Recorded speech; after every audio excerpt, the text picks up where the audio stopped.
Welcome to the Big Four Accounting Firms podcast, brought to you by big4accountingfirms.com and the Big Four Accounting Firms YouTube channel. Before we get started, just wanted to remind everybody to support us if you have a chance or if you can. Even $1 helps, and we have a link in the description to a website called Buy Me a Coffee. It's just a way to donate to us and support us. Again, any amount is helpful so that we can keep putting out content. And there's also other ways for you to support us in the show notes to this podcast or on YouTube in the description. In today's episode, we're going to be covering some additional news that's been coming out from a couple Big Four Australia firms. And we've been covering a lot of Big Four accounting firms news recently out of Australia. And this is because Australia has had one of the most unique coronavirus responses. And additionally, the Big Four in Australia have had the most reaction to the pandemic. In Australia, the Big Four accounting firms have fired people and cut their pay at the same time.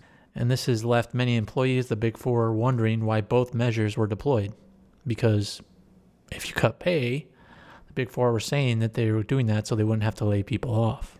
And the Sydney Morning Herald spoke to a few people at Deloitte and KPMG. And that's what we're going to talk about today. Now, at Deloitte, staff were first told that they need to take a voluntary pay cut of 20%. Staff were hoping that they elected into this pay cut to keep their jobs.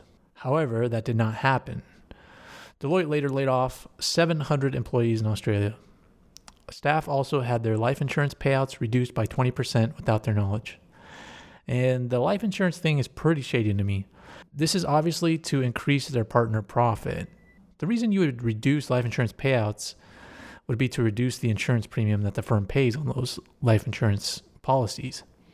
And that's just terrible, not only because you're reducing the amount of money that their families would get if they die, but also because you're just saving money on the back end. And you know nobody looks at those because it's not the employee necessarily that's looking at the premiums they're paying. It's the Big Four accounting firms that negotiate that, and to reduce that amount is kind of shady. They know what they're doing. They know that most people don't look at that and that they're not going to care. Now, the 20% pay cuts only apply to people earning more than $65,000, if you remember. And the partners took 25% pay cuts. And these pay cuts will theoretically end on October 1st. And one staff member at Deloitte had the following to say about the pay cuts. The greater good was that everyone kept their job. After all, the pay cuts were to avoid job losses. And another staff member at Deloitte had the following to say. After the redundancies, the head count matched the production of the firm.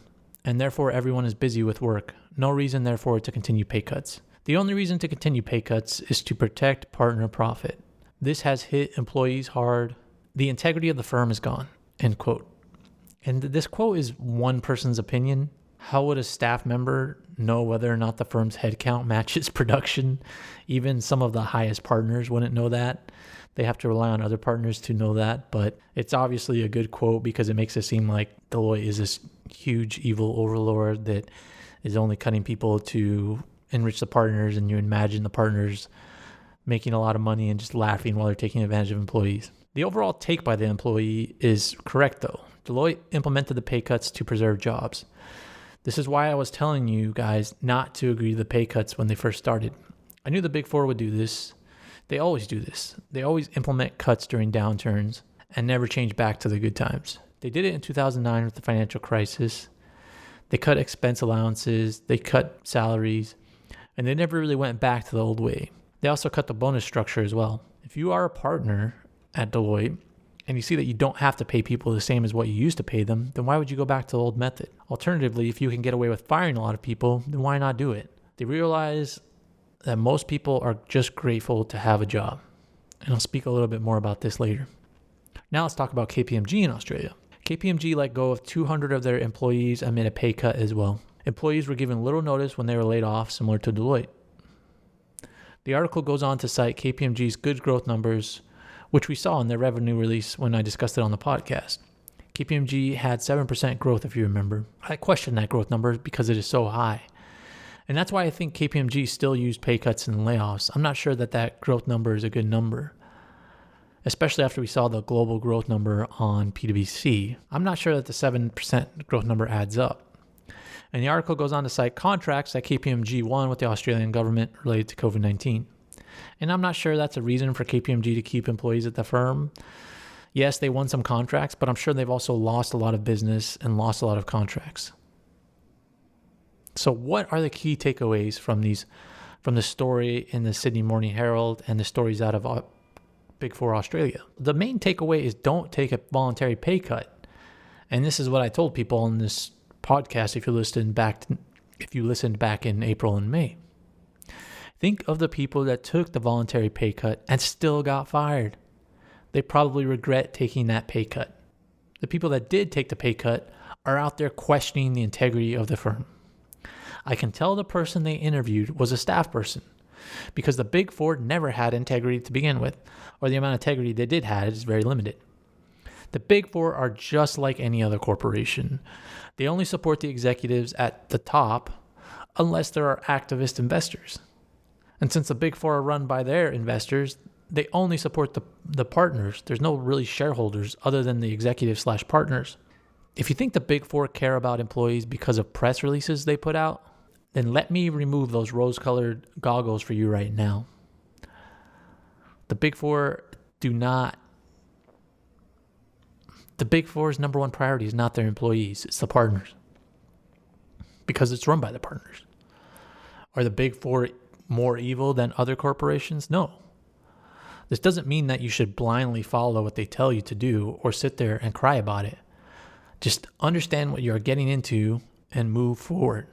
But you shouldn't take voluntary pay cuts. And you might be saying, well, that's easy to say, but there's tons of peer pressure out there. Yeah, there's peer pressure, but that's fine. Don't do the pay cut. And if you get fired, then you get fired and move on. It's better than working for a firm that just takes advantage of you. You could find another job, and it's a good way to test the place you're working for and whether they care about you or not. If you don't take a pay cut and you're standing up for yourself and they retaliate against you, then you probably don't want to work for that.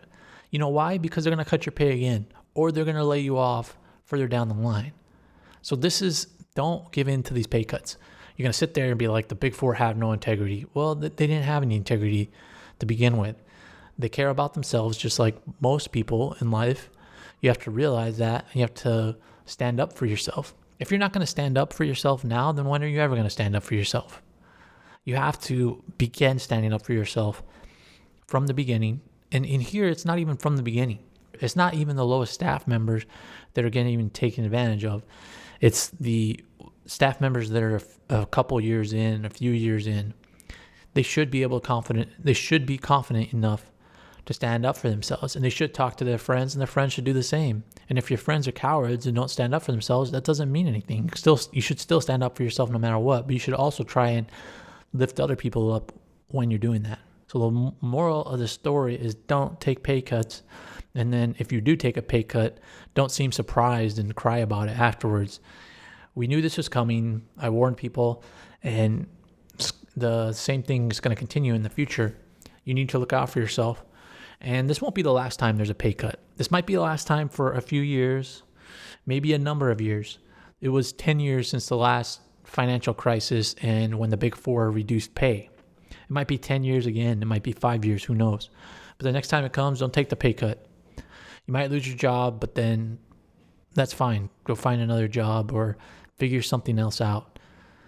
Don't just be sitting there satisfied because like these people find out the partners are looking out for themselves, and they're only going to keep doing that.